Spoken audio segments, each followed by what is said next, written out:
Okay, here we go, up and running again. All right, we're looking at problem number 22. So let me get started again here. 22. 2x squared plus 40 equals 20. 2x squared plus 40 equals 20. I gotta get a better marker.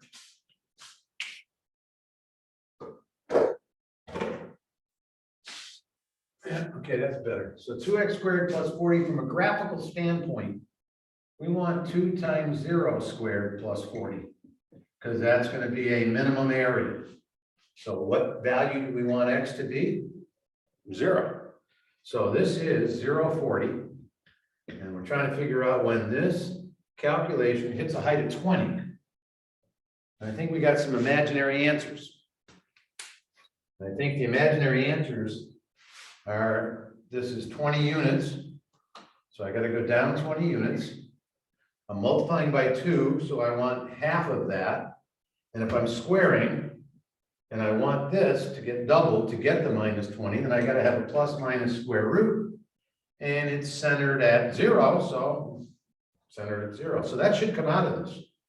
So how do we do it? And remember, we're going to go down, right? That's imagining. And what gives us a sign change? I squared. So we're going to look at this in detail. But the mechanics of it are the following. 2x squared equals negative 20. All I did was subtract 40 from 20. X squared equals negative 10. X equals plus or minus the square root of negative 10, and you should never leave it that way. Plus or minus the square root of 10, and it's imaginary. So let's put those answers into the equation and see how it works. 2 times plus or minus the square root of 10i squared plus 40. Let's see what happens when we do that. So I'm going to erase the original, and I'm just going to work with this. When you square positive or negative, you get a positive. So we're not going to put a plus sign on the board. When you square the square root of 10, you get 10. When you square I, you get I squared. And when you double that, you get 20i squared plus 40. Okay, and the original equation was, does this get us 20, the height that we wanted to reach? I squared does what? Changes 20 to negative 20. Negative 20 plus 40 indeed gets us the altitude that we were looking for. Problem 22. Now, where were the issues? The issues were x squared equals negative 10. Well, a lot of people wrote square root of negative 10. Yeah, you're on the right track, but you forgot the plus minus, and there's no partial credit in this course. You either get it right or it's wrong. So those of you who are really close, one little bit away, you got to remember when there's a negative sign, it's an imaginary square root, because there is no real number times itself that gets you a negative. So mathematicians, one more time, came up with a symbol to get us a negative sign. Okay. Now we're going to 23. All right, 23. 14x 15y8. 14x 15y8. 7, 9, 24.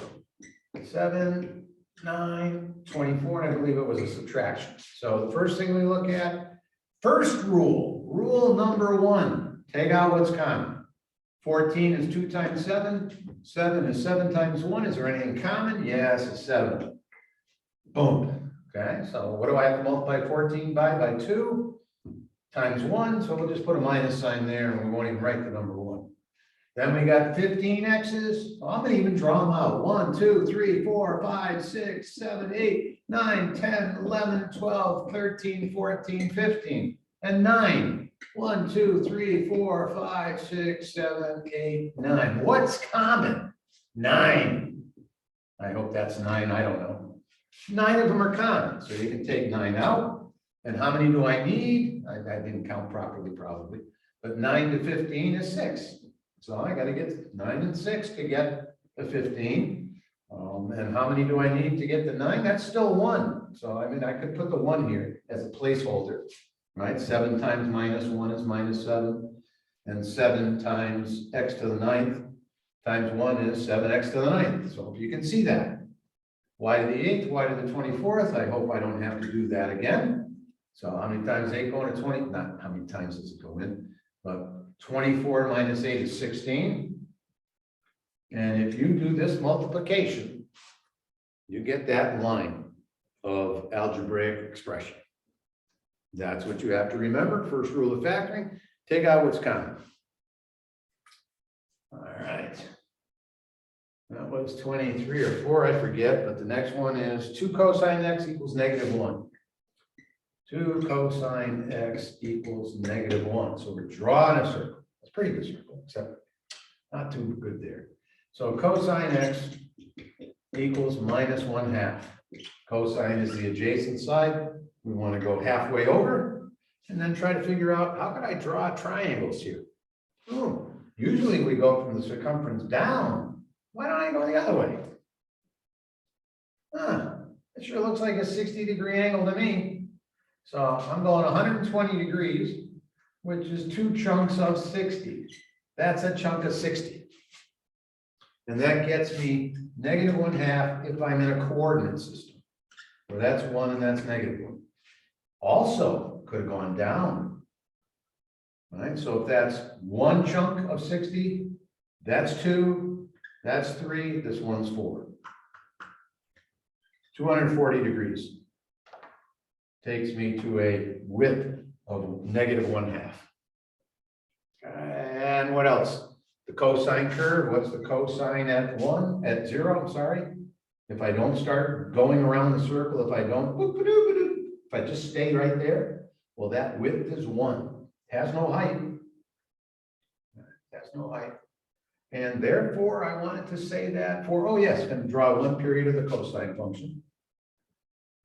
1 period of the cosine function. So right here, I know that 0 gets me 1 on the cosine curve. So it starts at a max. That's the maximum width. Widths get smaller as I go around the circle. They become negative on that side. After 90 degrees, they become negative. So they get smaller in the first 90, and then straight up is a 0. That's a 0 at 90 degrees. Starting to get a bad looking picture there. And so sinusoid, that's 1 period of the cosine function. So it starts at 0 with the 1, comes back to 2 pi. Once around the circle, 1. And it goes -1, because we never have the adjacent side bigger than the hypotenuse. So that's the range. The range of the cosine function is -1 to 1. Unless, of course, I double it. Oh, then that's not 1 anymore. It's 2, and that's not -1 anymore. It's 0. What am I? I'm going down to just the height. I guess I just want to show the height. So it's actually pi -2. And that's when you're on that side of the circle, your widths are negative. All right, trying to layer it here with some understanding. We're trying to do algebra 1, algebra 2, and pre-cal all in one semester. It's doable. But you got to put some effort in. So expanding 5 minus 2, x minus 3 squared. I'm hoping everybody's getting faster at that. X squared minus 6x plus 9. You square before you multiply, so I'm going to multiply by -2. And the last thing I'm going to do is add 5. So that 5 could have actually put over here if it helps you. So final answer, minus 2x squared plus 12x. This is going to become minus 18. Minus 18 plus 5 is minus 13. Okay. All right. Hypotenuse, 45, 45 triangle. I don't know if YouTube accurately reflects, because I think I gave you some work on a 45, 45 triangle in a video. I know, I'll go back and look at it, but maybe 5 or 6 people looked at it on my YouTube channel. So if when it's on Canvas, when you look at it on Canvas, I don't know if that registers on my YouTube channel. I hope it doesn't, because that means I'm making videos and got, 40 people looking at it. Should be looking at the videos I'm putting out there. And if it's only 5 or 6 people looking at it, I hope that Canvas does not register on the YouTube channel, but I'm going to find out from IT. Because you got to be looking at these things, or I don't want to make them. All right. Distance between three, oh, it's got a 45, 45 triangle. All right, so that's 1. That means that's 1. Which means that the smaller sides to add up to 1 area, then these both have to be a half. Because if that's 45 degrees, then that's 45 degrees, and they're opening up to the same lengths across from them. So therefore, that's the square root of a half. And I've done this in class before, but that's the same thing as the square root of 1 over the square root of 2, which is the same thing as 1 over root 2, which is rationalized to be, am I going off the board? No. Root 2 over root 2, that's conjugating it, or that's going to be root 2 over 2. And I've asked you to memorize that, so if you don't know what that size is, go look. But because I want to make sure you see why this works, it's about 0.71. Let's just do 0.7 times 0.7. 0.7 times 0.7 is 0.49, and this is 0.49, and I hope you see that if you had 0.49 and 0.49, that's 0.98, which is getting pretty darn close to 1. And I think it's on a calculator, I think it's 0.706. I'm calling it 0.71. That's what I'll be referring to. That number, square root of 2 over 2, 0.71. Got to have a feel for size. All right. So that's another one down. Okie dokie. Distance between 3,7 and 5,10. 3,7, 5,10. So I'm going to do this 3,7, 5,10. Doesn't have to be drawn to scale. And I know that that's the distance that I'm looking for, distance D. All right, well, nothing says I can't draw a triangle. Do the Pythagorean theorem. So from 3 to 5 is 2 units. From 7 to 10 is 3. That looks like 9 and 4. That looks like 13. So D is the square root of 13. It's easier to do it in your head with the picture than it is to go and do, I don't even know, it's x1, x2 minus x1 plus y2 minus y1 squared, right? Square root. I mean, that's what I did, but it's easier to do it there. Let's see, what's next? Exponential function. I'll just grab it. Y equals 10. Passing through the point 1990, 17. Well, 17 is 7 units. So 1990, 17, right there. That's 7 above 10. Boom. 2022, 31. 31 is 21 above 10. You know, that number seems like it's connected to this somehow. Oh, so this is exponential growth. And it looks like 2022, 31, 2022, 31. And now I'm going to write the equation here.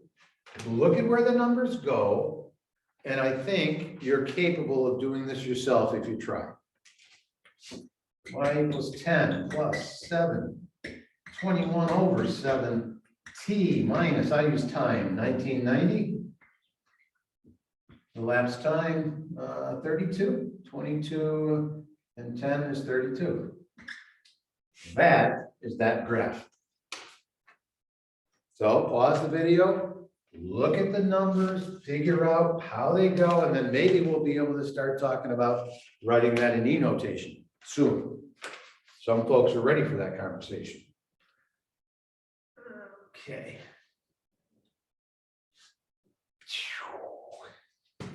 2e to the x minus 6 equals 0.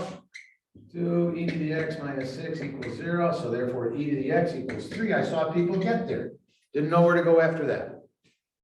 I'm looking for the value of an exponent, which means I need a log base e type calculation, but we don't write log base e. Mathematicians, instead of saying that, say ln, the natural log. Because this number appears in nature quite a bit. All right, and it's got some really important features to it. Got to get the mechanics down before we can talk about the characteristics of why this is so important. So x equals the ln of 3. If you do the element of 3 on a calculator, it's 1.09, da, da, da, da, da, da. We're gonna call this approximately 1.1. And so e to the 1.1 is approximately 3, and that's a number you're gonna wanna know. Because when we start graphing e to the x, I'm using that number every time. Because I'm gonna make a 3-to-1 ratio, which is what we had, 21/7 in the previous problem. So that was your answer. To get this number, you would have had to use a calculator, but after you get that number, it's worth memorizing, because I think people have a feel for tripling, exponential tripling, and doubling, and cutting in half, and doing a third. So look at the memorization sheet and memorize those variables, not variables, those exponential size quantities. Okay. Next. 2x minus 3y squared. 2x minus 3y squared is 2x minus 3y times 2x minus 3y. We don't want to have to do that. You go ahead if you have to see what your answer is, but the pattern is as follows. Square the first. Double that product. That product is minus 6xy, double it. Minus 12xy. Square the last term. 9y squared. So anytime you see something like this, you also want to be able to go back and write it the way it's presented here. That's called factoring. That's called evaluating, or not evaluating. It's called, that's just a skill. So it's a skill. Can you perform it? Okay, so that's your answer. Now we can apply that to 5 minus 3i squared.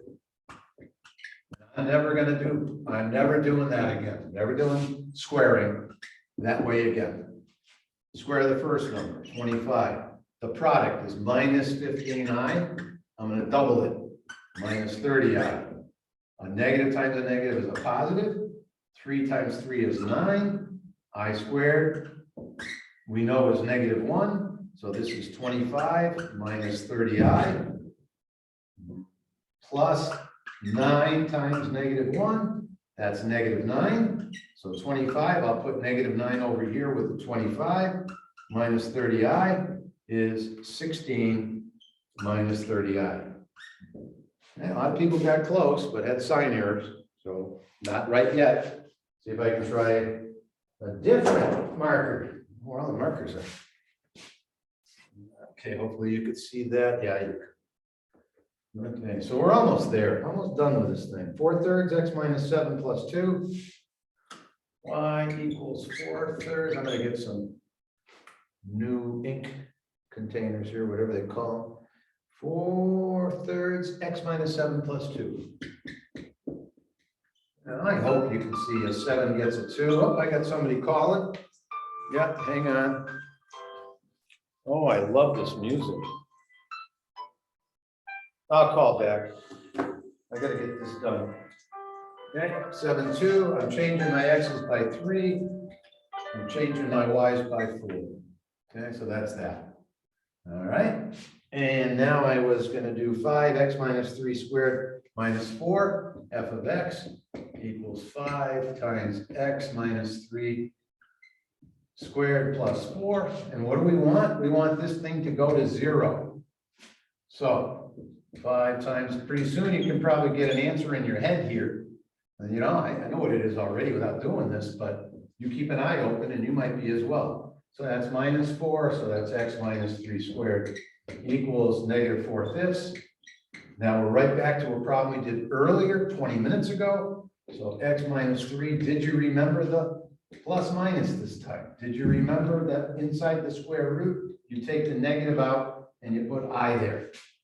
All right, and negative 3 becomes positive 3.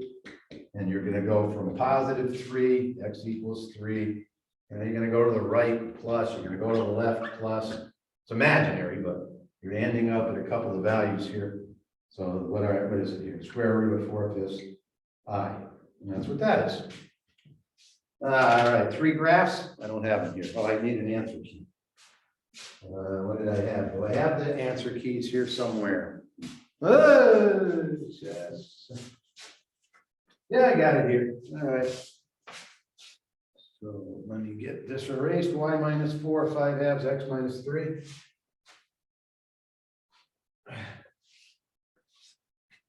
Y minus 4, 5 halves, x minus 3. What you're supposed to see here is 3, 4. There's nothing stopping you from going up 2, going up 5 from 4, 9. There's nothing preventing you from just going 3, 4, 5, 9 and connecting. Done. I'm not going to change markers again, even though I'm starting to lose this one. But I am going to change a lot of these after I make the call. 5 plus 3, 2, x minus 2021 over 7. All right, so 5 is the asymptote. The first jump is 3. Your next jump is 6. It's a good graph. Okay, what's the x values? 2021 is very friendly. So if I put 2021, I have 5 plus 3 times 2 to the 0. Should be able to do that. 2 to the 0 is 1, 3 plus 5 is 8. So I now can label that as 0.1. I'm just going to put 0.1 right here, 0.1. Change by 7, 2028 should be friendly. So let's put 2028 in here. Oh, that's 7 years. I wonder what 7 years divided by 7 years is. That's the number 1. Sure looks like 11 to me. That's 0.2. And I'll put that right there as 0.2. Those are the 2 coordinates. Exponential growth, because it's bigger than 1. The base is bigger than 1. You double my height, I'm going up. Hopefully you get that at some point. All right, that's still not new. That was probably presented late in Algebra 1 and certainly covered in Algebra 2. Minus 2x squared plus 20x plus 3 plus 3. What do I see? I see a negative cup-shaped graph. I see that I'm on the increasing side, 0, 3. I know that 2 goes into 20. I know this is a positive x. It's a positive x because I'm to the right of 0. So I'm looking for minus b over 2a, or because I know it's positive, I don't have to worry about the sign. 2 into 20, 10 cut in half is 5. And 5 times this is negative 50. Plus 100. Oh, I like that. I like that 2 to 1 plus 3. And so if you do that, 53, and we're done. All right, so I'm going to stop right there. I'm going to make my call and hope to see you folks tonight. Math help. And where am I here? There we go. Off. And me.